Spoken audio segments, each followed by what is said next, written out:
Ngayong araw ang ikalawa at panghuling linggo ng taon sa kalendaryo ng simbahan. Tungkol sa kaganapan ng panahon, ang tema ng mga pagbasa sa ika-33 linggo ng karaniwang panahon.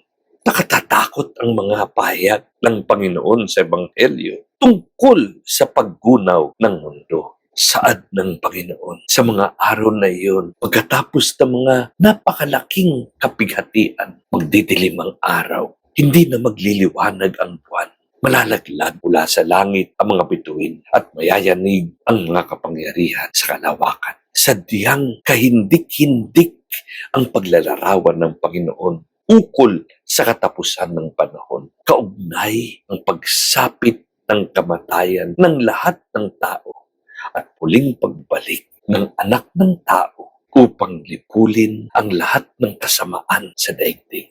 Ngunit kailan ba ito mangyayari? Kailan bang pagwawakas ng panahon? Kailan sasapit ang pangkalahatang paghuhusga? Walang makapagsasabi. Giit ng Panginoon, walang nakakaalam ng araw o oras ng pagsapit na iyon. Kahit ang mga anghel sa langit o ang anak man, ang Ama lamang ang nakakaalam nito. Sa pamamagitan nito, binigyan diin ng Panginoon ang ibayong pag-iingat at pagiging handa. Hindi aniya dapat ipagsawalang bahala ang hula at lalong hindi dapat ipagbakasakali sapagkat may mga palatandaan na ibibigay ang Diyos bago dumating ang siguradong katapusan. Marami sa mga propesiya ni Jesus patungkol sa katapusan ay nangyari na at patuloy na nagaganap sa ating panahon. Katulad ng mga kalamidad, digmaan, giyera, malawakang pagkawasak ng kalikasan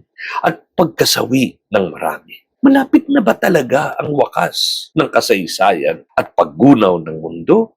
Turo ng simbahan, maaari nga. Ngunit pwede rin namang hindi pa. Katulad ng saad ng Panginoon, wala talagang nakatitiyak at walang nakakaalam. Payo ng Iglesia, hindi tayo dapat mabuhay sa takot. Hindi ito ang dapat pagtuunan ng ating pansin. Nais lamang ng Panginoon na tayo ay laging maging handa, manalangin, umasa, at huwag mag-alala. Ito ang malinaw na aral para sa atin, lalo na sa hindi tiyak nating kinabukasan na dulot ng sunod-sunod na krisis. Dahil hindi nga natin tanto kung kailan magaganap ang simula ng katapusan ng mundo o ating sariling kamatayan. Hindi nga ba't kailangan tayong palaging gising? Di dapat tayo magbakasakali. Kailangan gumawa, kumilos tayo para sa ating kaligtasan. Kung tayo naman ay nasa panig ng Diyos, wala tayong anumang dapat ikabahala o ikatakot. Nawa, sa pagtatapos ng taong liturhiko ng simbahan, puspusin natin ang ating puso ng pag-asa at ibayong pananalig.